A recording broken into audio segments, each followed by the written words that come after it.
Hey everybody, welcome to the latest episode of the Rock Experience with Mike Brunn. On this episode, I'm really excited and honored to have joining me the great Julian Gill. We're going to talk all about his latest Aerosmith books. Of course, we'll also talk a lot about Kiss and much more. This episode is a lot of fun. I know you guys are going to really enjoy it. So let's jump in and let's get started.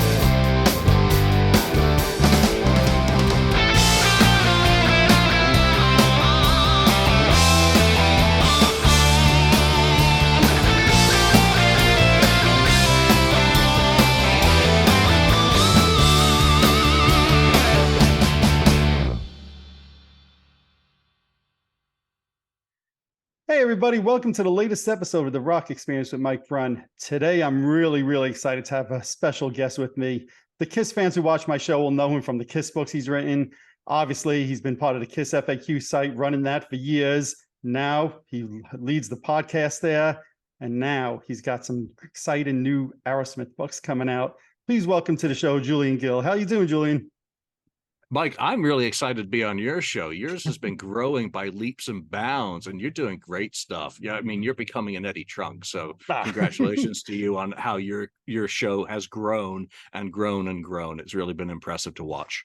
Well, thank you. There's veterans like you that have been doing this a lot longer than I have, and has been an inspiration to me to get started doing this and try to do something a little different because I can't do what you do as well as you do it. So we started talking about doing this together, you and I guess, 6-9 months ago easily. And for whatever reason, we just couldn't connect. But when the Aerosmith Peace Out announcement came about, you messaged me, you said, let's make it happen. I was like, great, let's do it. So I'm really excited to have you on finally.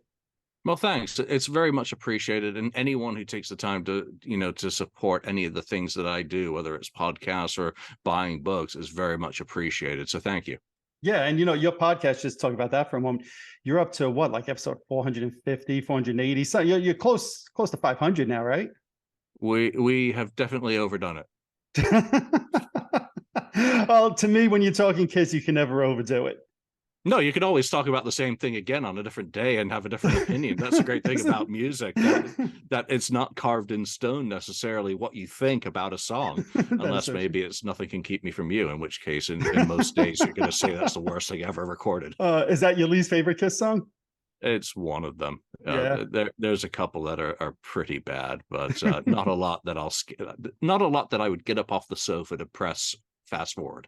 Yeah, well, for me, that's probably one of them also, sadly. And, there is, I'll say, that Aerosmith connection with that song. And we're here to talk a little bit about your Aerosmith books. Now, let me just ask you this. If I remember right, one of the Kiss Expos you and I were talking, and you told me you became a Kiss fan in the 80s. Do I remember that correctly?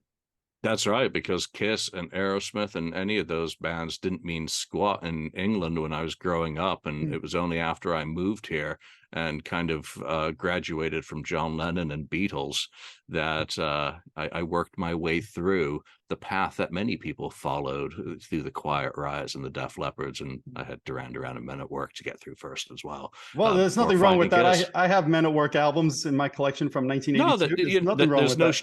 There's no shame in any of it because they're still on my playlist, and I still listen to Duran Duran, and I still listen to Men at Work, and I still listen to a lot of I've never given up John Lennon and the Beatles. Yeah. I say this all the time to friends. If I go back to 1985, I was probably one of the only kids at that point, a 15-year-old teenager, would put on Iron Maiden, Number of the Beast. That would end. I put on Madonna Like a Virgin album and like both of them equally because to me, just a good song is a good song. So you'll never scare me saying stuff like, like you just said. So kudos to listen to it all. I love music. My listening habits go from classical because I played French horn growing up, and that's all my parents played, through to, dare I say it, even some rap. Oh, okay. That's nice. Run DMC. Who do you like? Rap. LL Cool J LL Cool J, and nice. Run DMC. And you know what? I did buy an Eminem album once. Okay, once. Oh man. So then when did you become an Aerosmith fan? Because I had a feeling from looking at these books that you might have been a fan in the 70s, but that sounds like probably No, not the case. absolutely not the case. It was the Back in the Saddle reunion tour, and it was all the hype at school that Okay. everyone was excited that Aerosmith were back with their original lineup that pulled me into that area. And I mean, one of the first albums I bought was Joe Perry Project, Mm, Once a Rocker.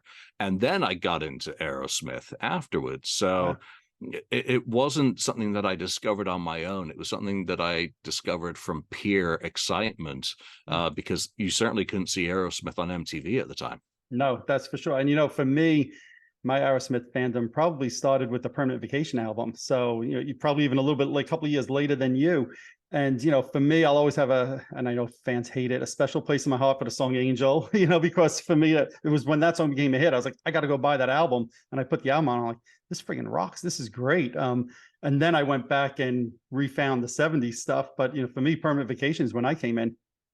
Yeah, there is no wrong answer to becoming a fan of music. It doesn't matter when you get on the train, as long as you get on the train. You know, Agreed.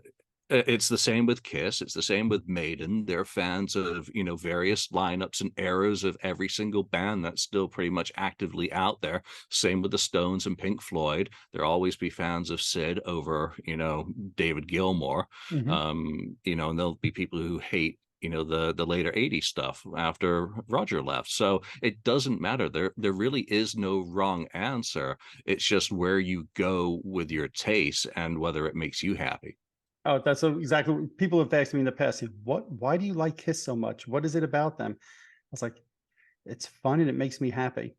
There's no other answer that I could think of other than just if music is fun and music makes me happy, then I'm in. Otherwise, why bother?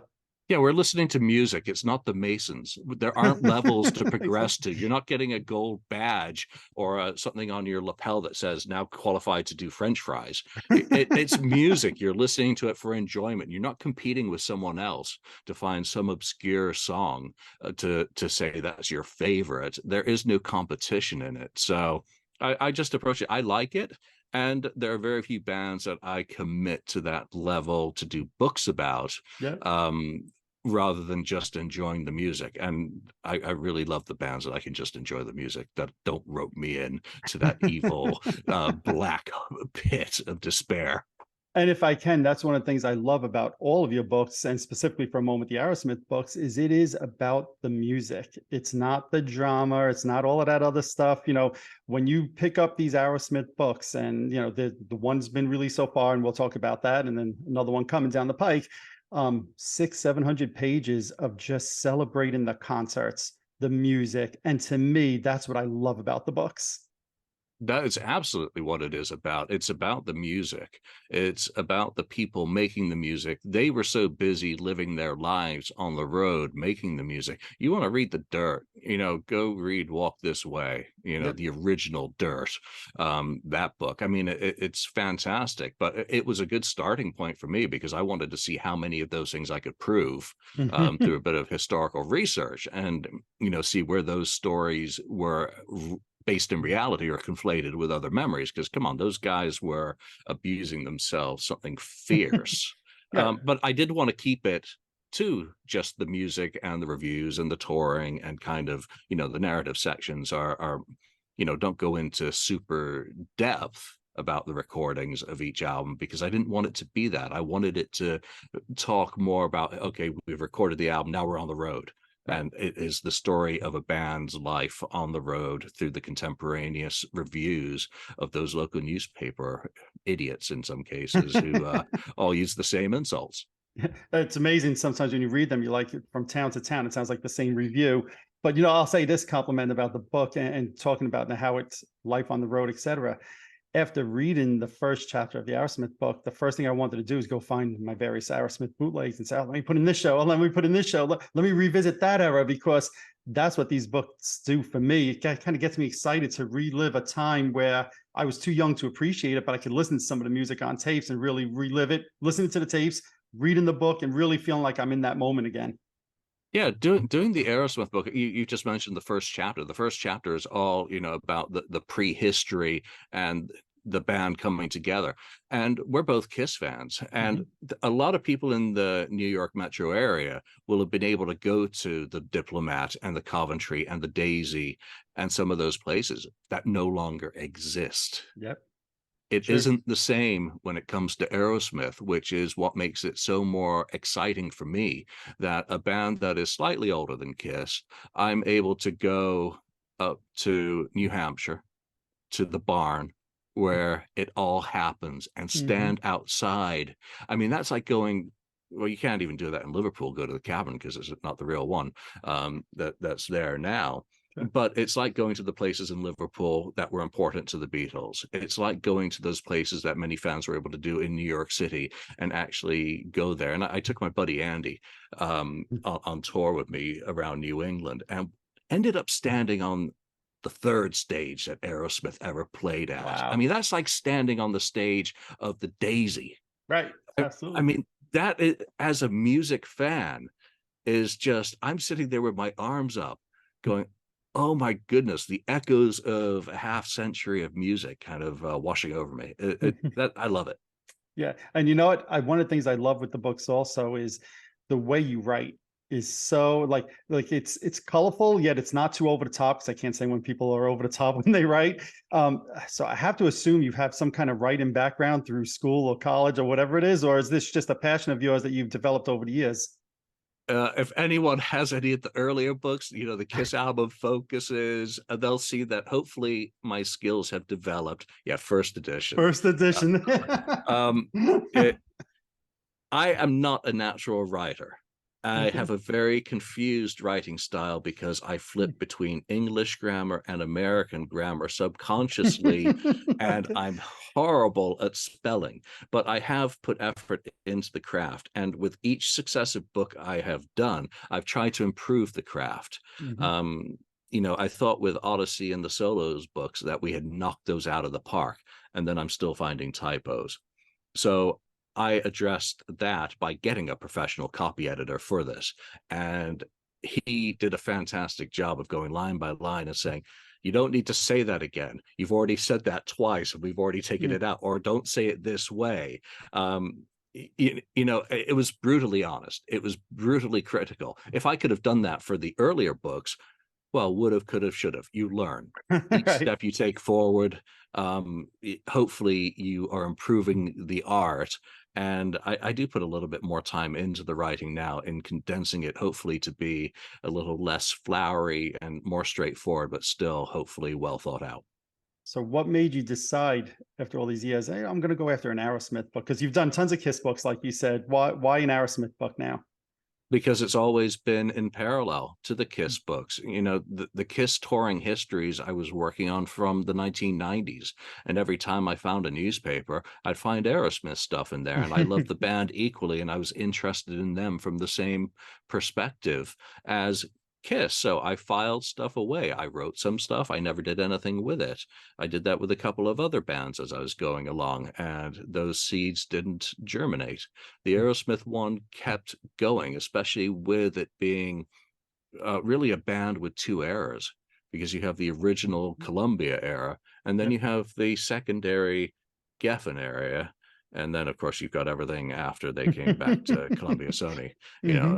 afterwards. So you've got two very distinctive um, bands in essence to write about, and they naturally segregate themselves. So it was easy with all the 70s Kiss stuff just to be looking at the 70s Aerosmith stuff along the way, because I missed all that too by not being in this country or even Right. knowing that they Right. existed. Right. So it worked out. For you, was it easier, harder, similar to research the Aerosmith stuff compared to the Harder. Kiss stuff? Was it harder in what ways? It was much harder because Really? in the Kiss world, I had a lot of head starts provided by people. Mm. Kiss Alive Forever was a great Sure. validation point for the stuff that I was doing to basically reverse engineer when doing my own stuff. They had already done a lot of the homework. they'd already pointed out a lot of the source material that could be used. Now, all those skills that went into doing the work that I did embellishing the Kiss touring history, I applied, those lessons learned to doing the Aerosmith one. So I had to recreate itineraries where I didn't have pre-printed itineraries from road crew members. Right. So I learned a lot from the process on the Kiss side and applied it to the Aerosmith side, and hopefully corrected some mistakes I made on the Kiss side and made all new ones with the Aerosmith side.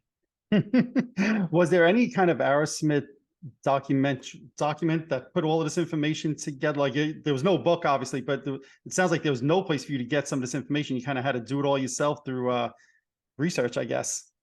A lot of it had to be done by pure research. There were some websites that, had tour itineraries, and a lot of that stuff is pretty haphazard. They've been inherited through a multitude of different sources. So it's okay to take that and then validate each one by one, which one is provable. Now, on some tours, I started from scratch and just built that itinerary up backwards from reviews.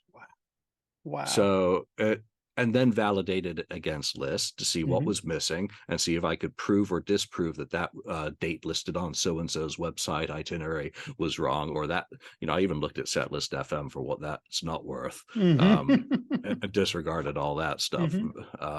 So it was an organic process. I mean, you'd go through some of the trade magazines that did print itineraries, and you'd collect all those. I had all of those from Performance Magazine for Kiss. So it was natural just to go look at the Aerosmith sections for those for 73, 74, 75, and 76, and build up my own. Right. So it was just, cross relational, lots of spreadsheets. I think on the back of the book, if I'm not mistaken, you say it took you 15 years of research to get the book together, which, look, I'll just show it like this for people. Look, I mean, this is a monster, page after page after page of details here. I can imagine 15 years of work going into this because it's just that detailed. Yeah, and it's not 15 continuous years. Right. It's not like Shawshank Redemption, chiseling a tunnel through a wall. But it was building things up. It's like just putting aside, okay, now I'm only working on rocks. Now I'm only working on Draw the Line. And it's easier with Aerosmith in some sense, and the way that bands were touring in the 70s, that it really was record album, go on tour, little break, record album, go on tour, rinse and repeat for the next 5 years until everyone's dead from drug abuse. Oh, man. Was there any myth that you were able to dispel by going through this from the 70s? I think the date of the signage of the first contract was one myth that has been celebrated on the wrong day. And I was ready to press publish. I hadn't gotten that information. And I got a phone call from the band's first manager. He's like, I found the contract. Wow. and he gave me the date. And, it's like, wow. Absolutely amazing. Are there myths? Well, I don't really look at anything as myths. I wasn't out there to really disprove or prove. I was just simply there to present my findings, correlating all this history. I mean, to call it writing is somewhat unfair to real writers, because by taking sections of reviews and just compiling it all into one body, it is documenting one band's history in one place, rather than writing. I'm not writing a long form history here. I'm not good of. No, one of the things I thought of, I'm not sure that I agree with what you said, but I'll let that slide. One of the things I thought of as I was, that you're not good enough, that is. One of the things I thought of when reading this is that what I love with a book like this is that I feel like if somebody didn't write this book, such as yourself, in time, this information might be lost forever, right? That's one of the things as I read through this that I just keep thinking. Well, that's the primary goal, is to have it all there in one place. Now, is it done? No, nothing when it comes to this sort of storytelling is ever done. There is always another recording's going to surface that validates a set list or provides a set list, or another newspaper review will be found from some, regional college that has some information, or maybe they interviewed the band members beforehand. It's never done.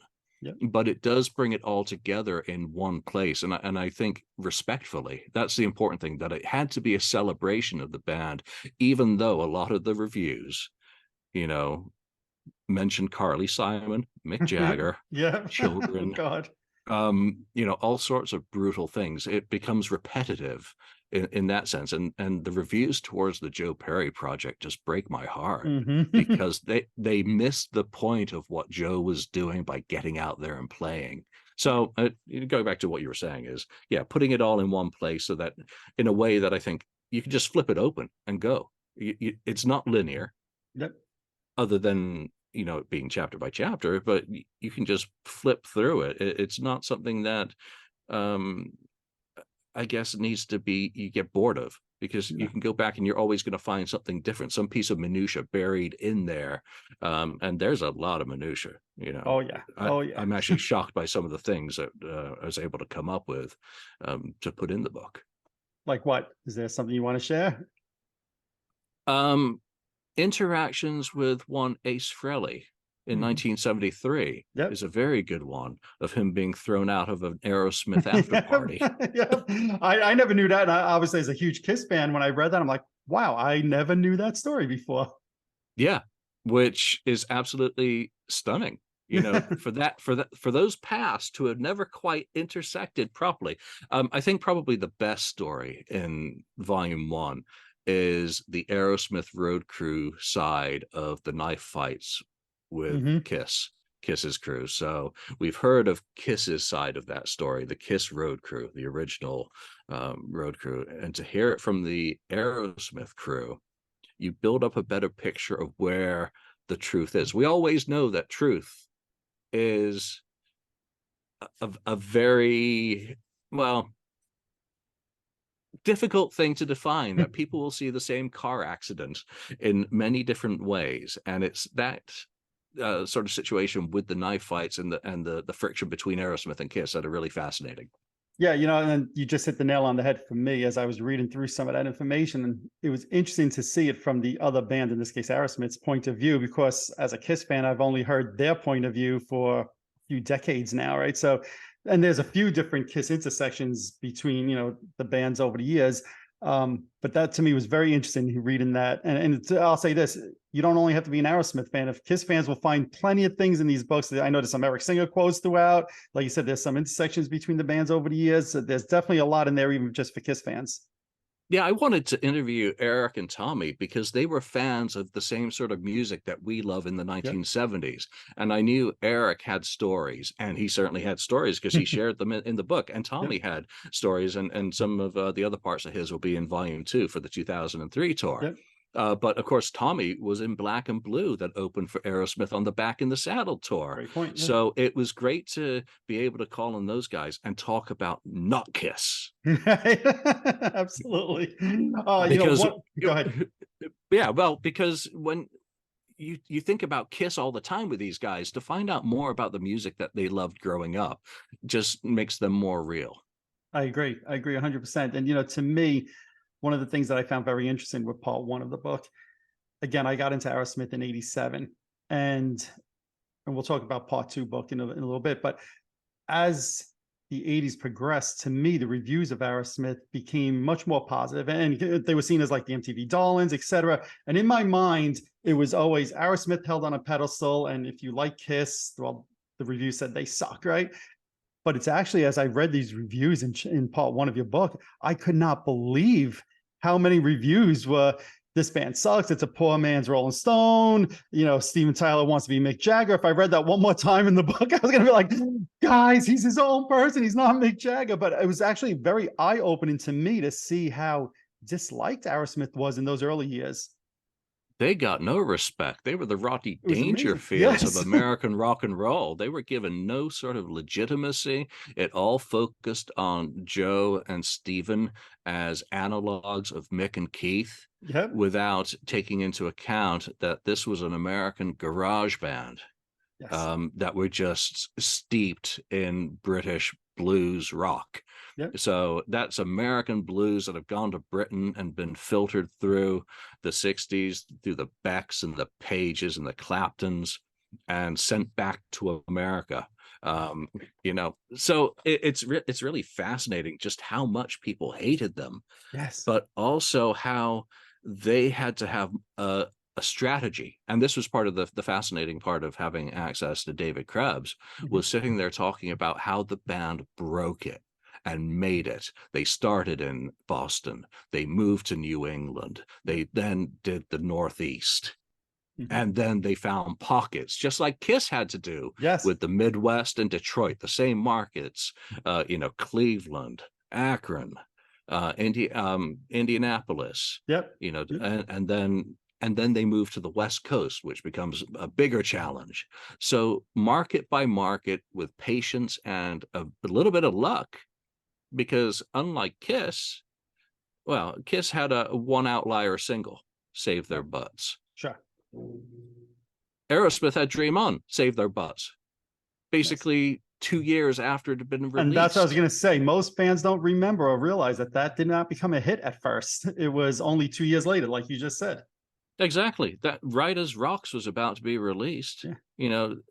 Same with Walk This Way wasn't a hit when it was released. Yeah. It was, both of those singles were hits when they were reissued.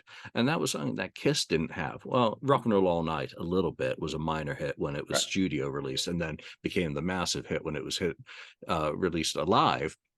So there are these parallels between the bands, that both of them have one rock single be a hit, Rock and Roll All Night and Walk This Way, versus Beth and Dream On. So interesting. I never thought about it like that. Yeah. It's really fun from that perspective in the 70s, and both of them fall apart at the same time. And if I'm not mistaken, when I was reading the book, part one, am I right in saying that Cobo Hall was one of the first arenas that they sold out, Aerosmith, in 74? Believe so. Yeah. So, and of course, my first thought when I read that in the book, I'm like, was there video from that show? Come on, there should be video from 74 from Cobo Hall. I went looking on YouTube. I'm like, I don't think there's a video out there of this. It's the same questions with collectors, on both sides. Where's that Winterland 74 of Aerosmith? Exactly. Or 75 of Aerosmith? Yeah. Where's the full Pontiac or the legendary Largo 75 or 76? It's the same markets, the same places that had those in-house cameras, a lot of the same tapers in some cases in those markets. So the bootlegs provide a really cool part of the story as well, especially that 74 Detroit Aerosmith one. It is spectacular. Absolutely. Where were we? I've no, that's okay. This is all good stuff. So there's tons. There's got to be hundreds of reviews in the book, right? In part one.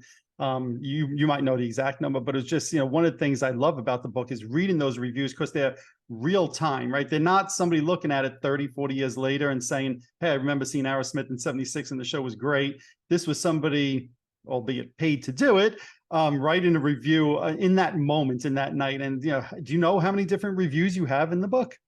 No, I've lost count.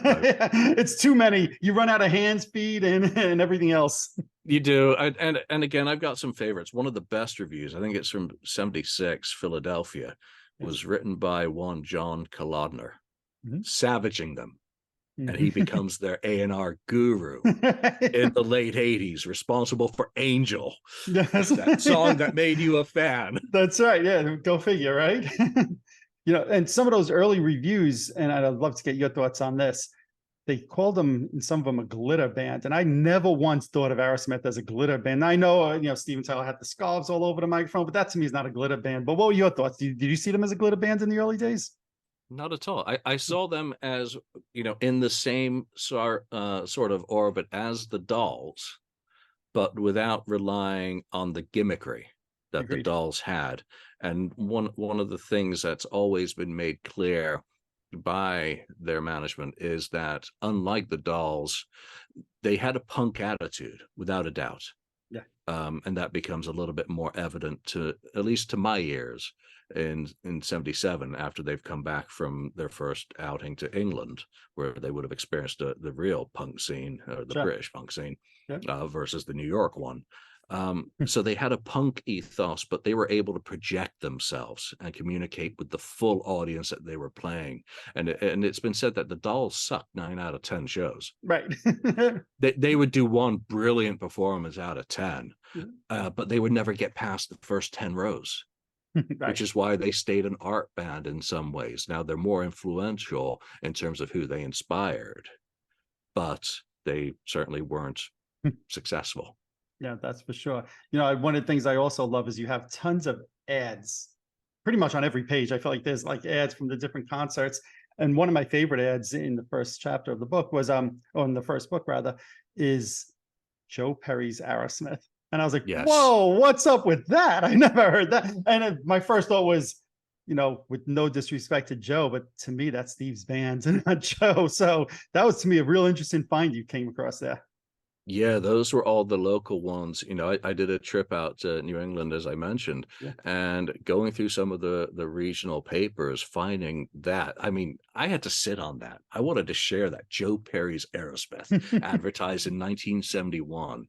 I mean, it's absolutely nuts in terms of you've got ads for Aerosmith. You've got a picture of Aerosmith being printed in an East Massachusetts paper in I think January 71. Mm-hmm. They're only 3 months old and have played Which is 4 gigs amazing. at that point. Right. And that's why I love ads. I've always liked ads, whether it's, Def Leppard or Kiss, Yeah. Iron Maiden, Ozzy. Ads tell a story of who was supposed to be doing what and where. Mm-hmm. That doesn't always mean that it happened, Right. but you picked up on one of my favorite ads, and all those early 71 ads are just so cool. Like, Oh, absolutely. And really, one of the things that I picked up on is none of these people could figure out how to spell the band's name either. there's multiple different spellings of it throughout all these different ads. yeah, Aerosmith. It's I have to wonder at some point, did the band think, hey, is this the best name or not? Or do you think they never even gave it a second thought? Probably didn't give it much of a second thought. As long as you didn't call them glitter or heavy metal, they That's probably right. didn't care. That is true. One of the things also I love reading these reviews is, again, it takes me back to a different time. And I love reading some of these things where they're saying the band's trying to get on AM radio. And I'm thinking about that. I'm like, wow, talk about a thing of the past, trying to get on AM radio. I mean, I can't remember the last person I spoke to that listens to AM if you're not listening to like a sports radio talk show or something like that. Trying to think the last time I listened to radio. Well, yeah, that is true. Very, very true. I listen to podcasts. I agree 100%. Who needs radio these days? Yeah, exactly. Yeah, I'm going to say something right now that I know is going to be very controversial, but I want to get your thoughts on this, right? And I'll try to get all the way through this before you hang up and disconnect from me. So I just said, I love that ad, Joe Perry's Aerosmith, and I said, but to me, it's Steven's band, and I'll say this: I think Joe Perry might be one of the coolest guitar players ever that walked the planet. Right? He's got this coolness that just oozes out of him. His guitar playing is incredible, but for decades, you've always heard it's Tyler Perry, Tyler Perry. Yet in my mind, you look at some of the greatest songs they have, Sweet Emotion, Sick as a Dog, Janie's Got a Gun, right? Those are not Joe Perry songs, they're Tom Hamilton. Last Child, Nobody's Fault, Permanent Vacation, Brad Whitford, Kings and Queens, Joe Perry's not on that. You mentioned Dream On, Mama Kin, those are only Steven Tyler. I feel the other guys don't get enough credit over the course of the career, and maybe Joe Perry, up until the 80s, where he's on pretty much every song as a songwriter, in the 70s, I know he's on a lot of songs, but he gets too much credit. Am I crazy in saying this? Because in my mind, those other guys just don't get the credit they deserve. I think let's start with Brad. Last Child. Really? I mean, that's enough to give. And he is so criminally underrated. Yep. It's great to go listen to the stuff he does with Derek St. Holmes. Mm-hmm. You know, both fantastic albums. He is such an incredible player. But in a twin guitar lineup, you're always going to have that guy whose hair is in his face and you can't see him. He's got the attitude, and he is, two different players. One's holding down rhythm, and they do switch. Yep. But the attitude's always going to win, rather than the guy who's stolidly providing, your quality musicianship. Tom Hamilton, fantastic. He doesn't get a lot of credits on albums, but when he does, boy, does he swing. It's a home run. That bat. Yep. Because, criminally underrated. Again, you've got 5 guys in a band. The focus is always going to be on the pretty boys up front. And I hate how I hate how Joey, Tom, and Brad are called the less important 3. Yes. Because And it's the five of them, just like with Kiss. It takes those ingredients to make the music. And yeah, Joe may come up with riffs. You may be relying on Stephen for lyrics and melody, because that is what he is incredibly good at. That is why it is essentially his band, Yes. because those are his lyrics, his words.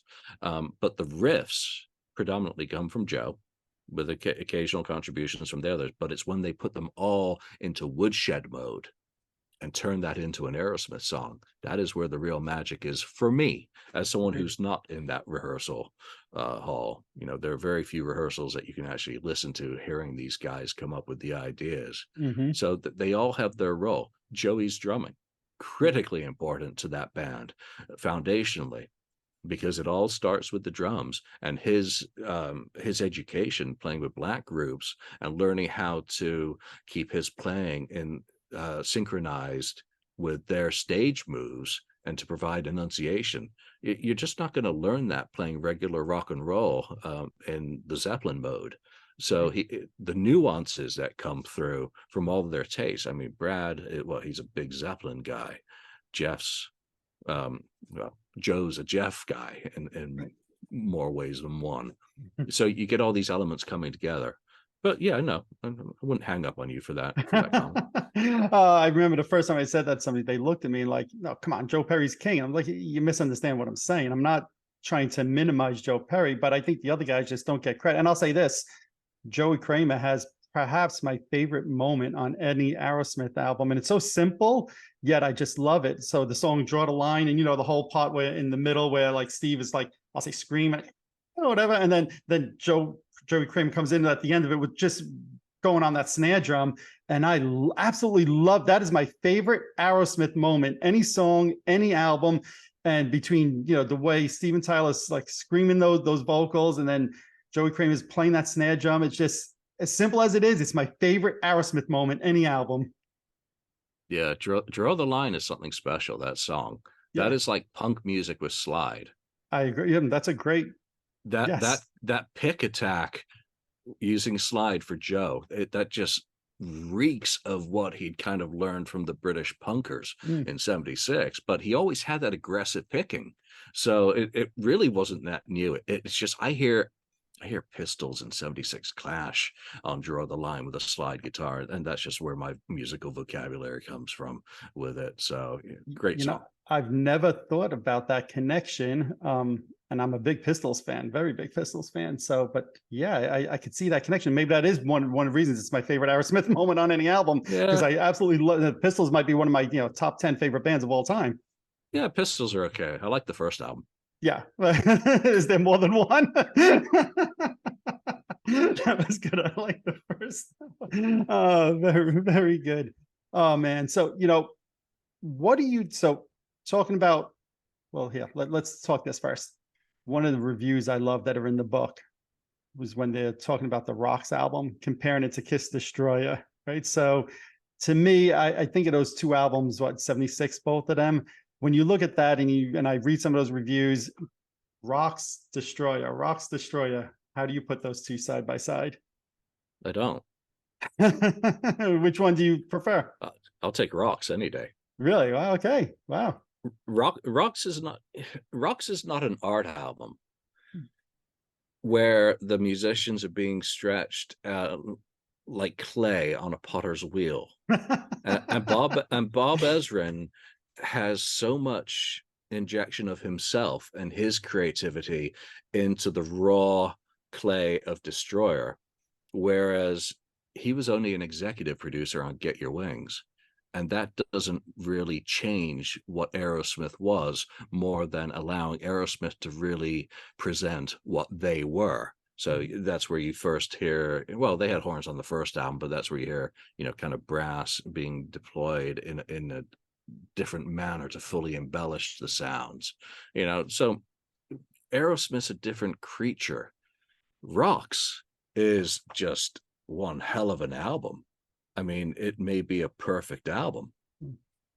Destroyer's fantastic, don't get me wrong, but I want the Rock album, not the one with the kiddie choir. You know, Great Expectations, No, give me rocks. So what do you think of the Aerosmith ballads then in the 70s? There weren't too many of them, thankfully. It was all trying to repeat Dream On to a certain sense. You know, You See Me Crying, Home Tonight. Yep. Ugh, You're they're not a okay. fan, I'm not. I'll take the ballads from the '70s over the '80s. I mean, you can take your Angel and keep her. You, huh? I don't want any of that Desmond Child stuff. Thank you very much, Paul Stanley, for doing that to music. The Aerosmith stuff. At least it was Steven. He does have some co-writes, Yep. even in the '70s and the early stuff. But it's a little bit more, dare I say it, honest. Interesting. Because I happen to love a song like "You See Me Crying" and even "Home Tonight," but I think "You See Me Crying" is amazing in my opinion. And in my mind, some of the ballads they were doing in the '80s were not that far removed from some of them, not all of them. Some of them weren't that far removed from the ballads of the '70s. And the fact that their first hit, "Dream On," was a ballad for all intents and purposes. So it never bothered me when they went the ballad route in the '80s, but I know it bothers so many fans. Yeah, it doesn't bother me at all. I mean, even the '70s stuff. I mean, Night in the Rods, Mia is Mhm. absolutely beautiful, gorgeous. And they covered Walking in the Sand, which that cover Yes. version is one of my all-time favorite songs, period. Yep. That used to make me, as a 14-year-old, I just loved that song, was, enchanted by it. They did Julie London's Cry Me a River for Rock and a Hard Place. Mm-hmm. So there's a good selection of ballads throughout. But again, I'm listening to this music for rock and roll. Right. Yep. So you mentioned "Walking in the Sand." I'm sure you know the Kiss connection with that. It's like two steps removed Kiss connection. I don't know, where are you going? Desmond Child's band actually did the background vocals on that. Oh yeah, well, So you were mentioning Desmond Child and what he brought to Rouge. Aerosmith. Yeah, the Rouge, exactly. So Rouge. I remember when I interviewed them and they spoke about, which I never knew that they did the background vocals on that song. Yeah, Vidal, what's her name? Yeah, Uh, I lose track of the names. yeah. That's why I write books. If I can't remember anything, it's better to write it down. So I'm laughing as you're saying that because I don't remember, as I get older, I don't remember anything. And when I go away or I'm on vacation, I take hundreds and hundreds of pictures. And my kids are always like, "Why, Dad? Why?" I'm like, "Because I'm not going to remember this next week." So, Exactly. oh man. So, through the '70s, obviously the late '70s, they really, started to peak with their popularity at that time. And then things came crashing down. The band temporarily broke up for not broke up, a couple of members left. And then Run DMC hits with "Walk This Way." Were you a fan of that whole Run DMC remake of "Walk This Way"? I thought it was really cool. I mean, I had no reference for rap at that time. I was Mhm. like the target demographic.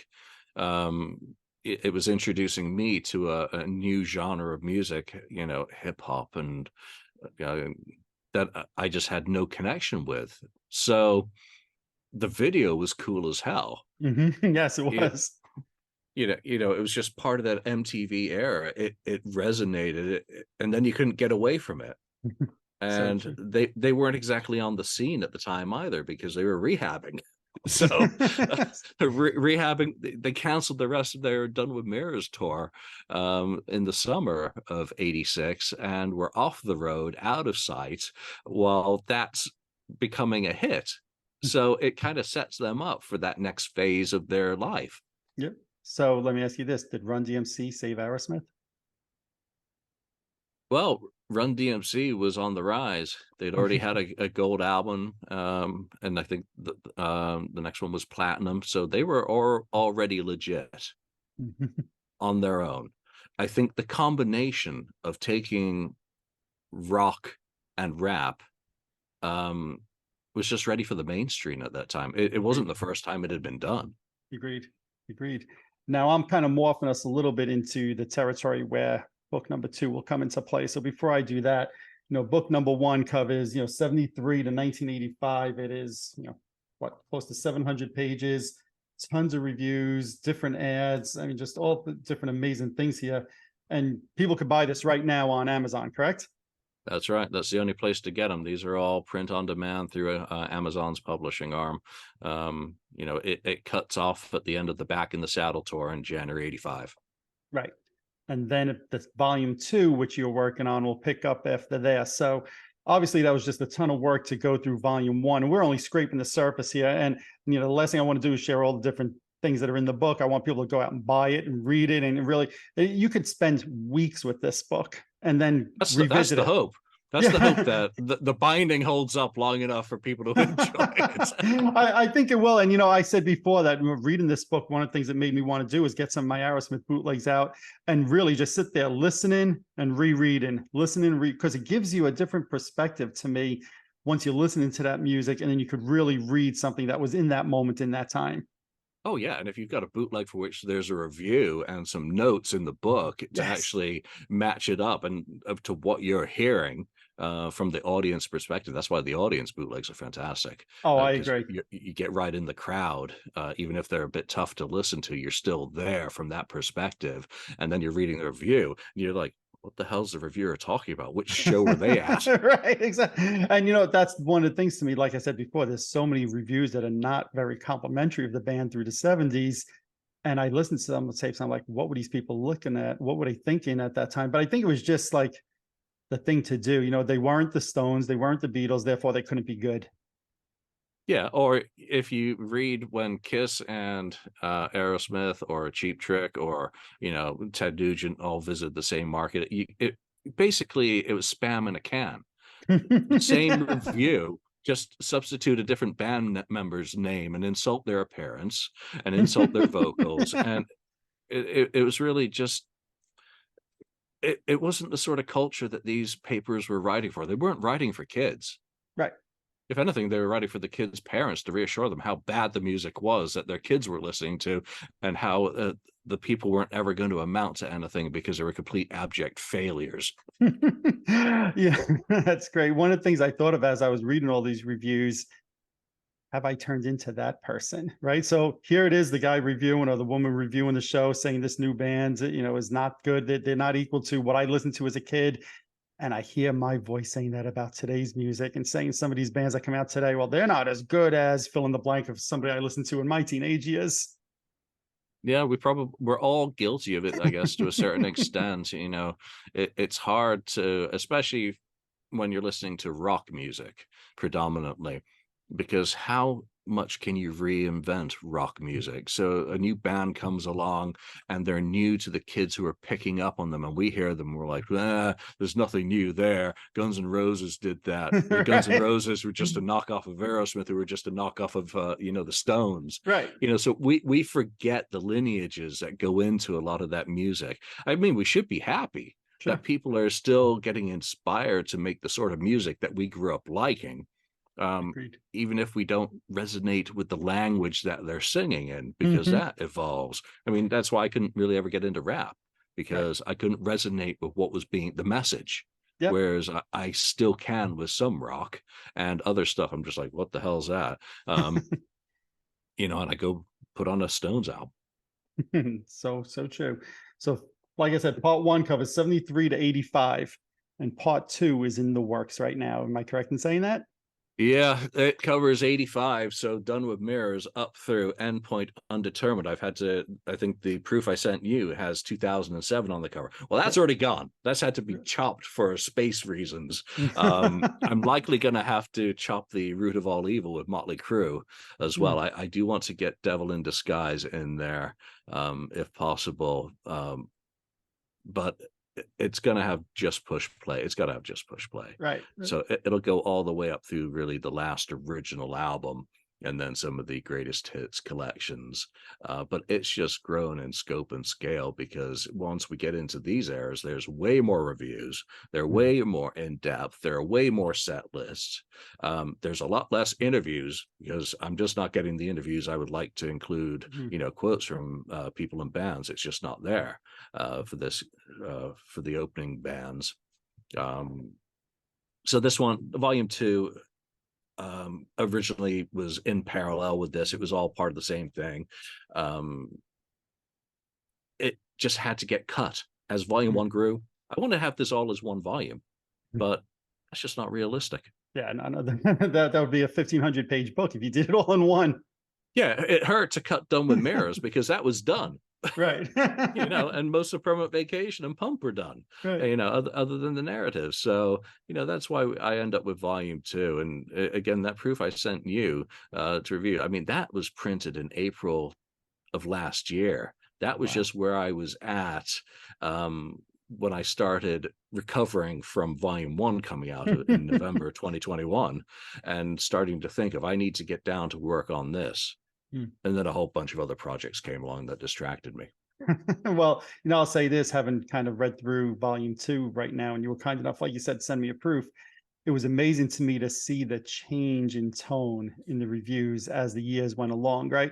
And I saw it starting to change a little bit during Permanent Vacation, and then certainly, during Pump and Get a Grip, the reviews that used to criticize Aerosmith for being a second-rate Rolling Stones seemed to become more positive as the years went on. Is that what you're finding as Yeah, you go through this? I think I'm going to have to search through the manuscript for how many instances of Mick Jagger, Carly Simon, or Keith Richards appears in there, because it does become nicer. Yep. You notice that more in 1985 with Done with Mirrors. When they go on tour for that, there's a lot more respect to the band. Maybe it's just shock that they're still alive. Yes. So that people are talking more about the music now. Joe Perry, let the music do the talking. Yes. Well, it's finally doing so. And once MTV takes off and there's much more exposure, Tom was petrified that they were going to miss out on MTV because the band was, didn't have anything to basically put on MTV Right. in the when it first emerged. Once they had it, the benefits are obvious in the reviews, because then it's part of pop culture. And Yes. some of that is buttressed by the success of Walk This Way, because each video becomes more and more important to the band, and they're building a whole new fan base. And a lot of the critics, a lot of the critics have died off or moved on to other careers. Yeah. In the newspaper. There are very few. I do like, Patrick McDonald in Seattle is a great reviewer. He's absolutely legendary. But to compare his stuff in the 70s for both Kiss and Aerosmith to what he was doing later on in his career is really interesting. I mean, he seemed to, maybe it was just shock again that either of these bands were still at it, but to have changed their approach. So I think people became more thoughtful of, well, they've been around 15 years and they're still around. So I guess there must be something to Aerosmith. There must be some legitimacy. It certainly wasn't because they were just having a second resurgence because of the Geffen era. Right. It was, I think maybe the music was finally getting through their ears. And one of the things what do they say about Kiss? People listen with their eyes. Of course, it doesn't just apply to bands that wear makeup and spit fire. That is so true. Very true. And one of the things that I love with this book is that, and even just Aerosmith in general, right? So everybody knows Aerosmith was hitting a peak in the 70s. Then they kind of collapsed a little bit in those early 80 time period. And try to think of this. Is there any band you could think of that had the success that Aerosmith had in the 70s and then came back the following decade with arguably even a greater success? Doesn't mean you like it better or worse, but I think, album sales and tours, you can make a case they were more successful in the 80s into the early 90s than they were in the 70s. No, without a doubt, they were more successful. Yeah. They've been massively successful, and it is that success that has really exploded the sales of the earlier catalog. Yeah. So that has benefited from the success. Now, how many bands are there that reform, come back bigger and better than they ever were on a commercial level? Not many. I can't. Yeah. I really can't think of any. I mean, a band like LA Guns has come back. I think they're better than they ever were, but they're certainly not a commercial behemoth. Right. Compared to they never were. Right. So Aerosmith is really a fascinating creature. I mean, it's America's rock and roll band. Kiss and them are so tied together because they were both kings of the 70s. They were both representing a working class, consumer. They weren't fancy and puncy music. It was just meat and potatoes rock and roll, one with a lot of fire, and one with a lot of musical firepower. Yep. And I'll be honest, with the second volume that you have, of course, we know the Kiss fans Aerosmith and Kiss tour together in the early 2000s. A tour that honestly I originally wanted to skip until my friends told me, no, you need to go, you need to go. And I did. It was interesting, again, like we said earlier, it was interesting seeing that tour from Aerosmith's point of view, because I've only read it from Kiss's point of view. So, I was just saying, obviously, with part two, that obviously I went to the Kiss sections here because it was the Kiss Aerosmith tour in 2003. And I was just curious to see the point of view from Aerosmith, as we were saying earlier, as what they thought about that tour. When you look back on that tour, being a fan of both bands, what did you think? And which band did you enjoy more on that tour? I hated it. Did Because I wasn't going to be happy with shortened sets from either of the bands. So it wasn't an acceptable situation. And there was very much a delineation between Aerosmith only fans and Kiss only fans. And I just didn't get it. It was like a great night of both of America's big 70s bands together. I didn't have a favorite. I loved it equally, and it was great to see both the bands together. And it was such a contrast between those two bands, but I left unsatisfied. You start throwing out Gene Simmons quotes, it was an unsatisfactory buffet. I didn't feel really full from either of the courses on the menu. Yeah, no, that's one of the things I always hate about those co-headlining things is that, you never get enough of either band. And I fully agree regarding the Aerosmith thing. And, with the second volume of your book, one of the things talking about Aerosmith that just kind of I realized is how many amazing support bands they had throughout the 80s, whether it was Dokken, whether it was White Lion, Skid Row, Joan Jett, Guns N' Roses, Megadeth. They've really, for all the years you've heard about Kiss bringing out these great bands. Yeah, we don't say anything about Megadeth when it comes to Aerosmith because that one didn't work out so well. Right. But True. they got White Lion right after White Lion started hitting. Kiss had them before, and it didn't matter. Kiss had Dokken when it didn't matter, but Aerosmith had both bands. Dokken was about to release Back for the Attack. White Lion's incredible album, Pride, was weighted hit by then. So they got some benefit out of their opening acts, but they also, Ted Nugent's a return, was always returning to tours.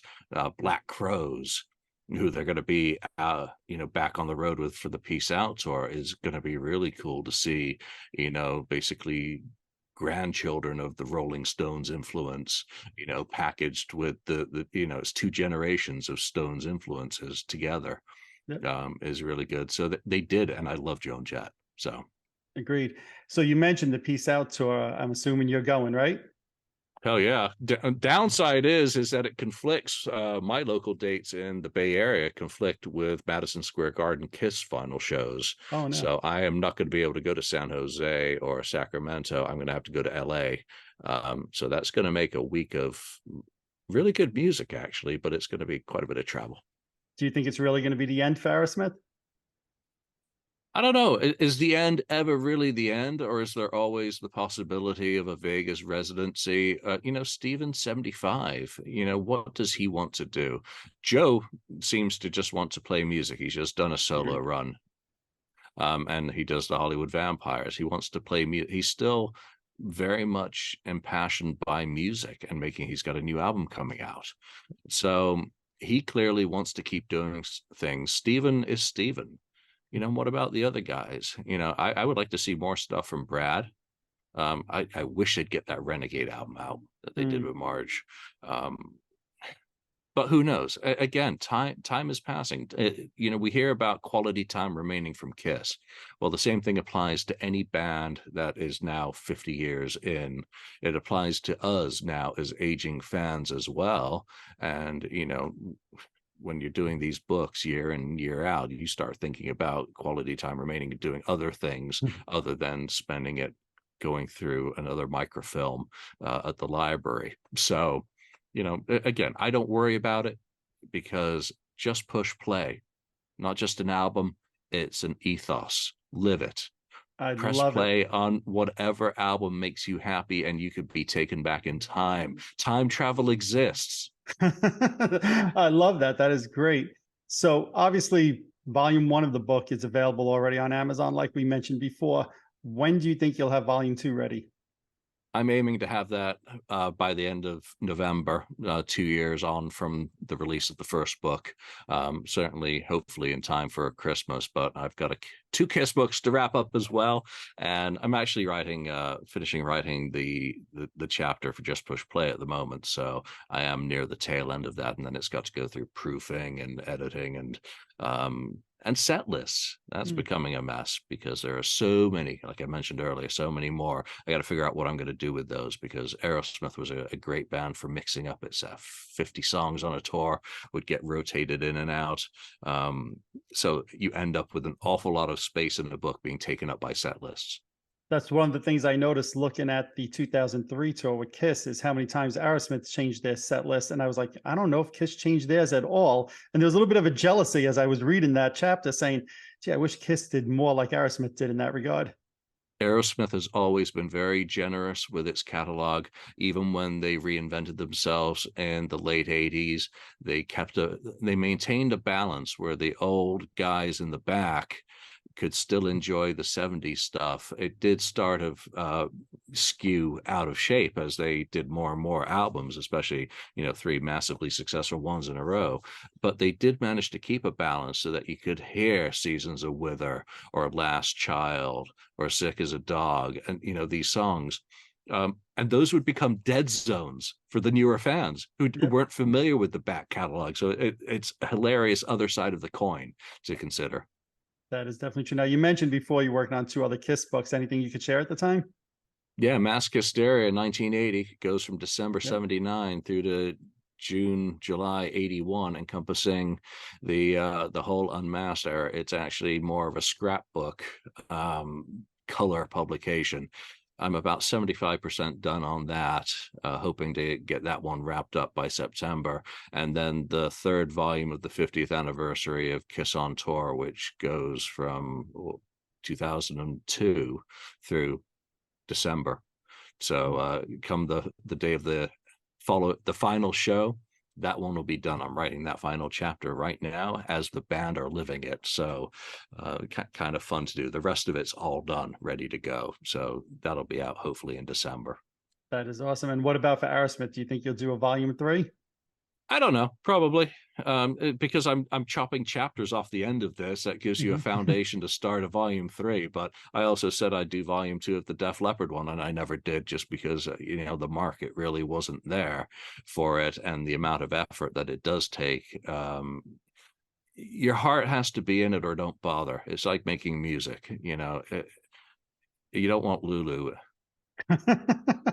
And one last thing also. So I mean, look, I have many of your books. Danger Zone here, right? I showed before the Kiss album Focus. I got the solo albums here. I got the Gene Simmons Vault. I got Odyssey. Any thoughts of doing something like that for Aerosmith, where you focus on a particular album? I wanted to do Get a Grip, But Bruce Fairbairn is dead. okay. which is a bit I of a don't mean to blocking laugh issue. because it's not funny. Well, it's a bit of a blocking issue for a deep dive into an album to not have access. And I lost the auction for all the videotapes about the recording of, so there were, I think, 40 Betacam videos that went up for auction last year. And I'm glad I lost the auction, because otherwise that budget wouldn't have been available when something else came along. But that would have been foundational to doing the Get a Grip book, because that would have Bruce right there and the woodshedding and all that, and who knows what else.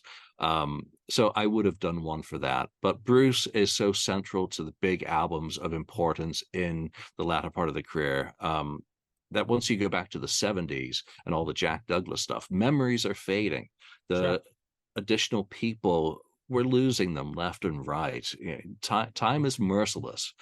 So I don't think I have that interest. Done with Mirrors would be a guilty pleasure to do, because I love that album. Ted Templeman is obviously still very much around, and the cast of characters is smaller. But that's also a downside because I like to work unofficially. None of my books are officially sanctioned for a reason. It gives me a flexibility that otherwise I might not be able to have. So yes and no. Would I like to? Yes. Is it reasonable to do one? Probably not. Have you ever heard from any of the bands, be it Kiss, Def Leppard, or Aerosmith, about the books that you've put out? No.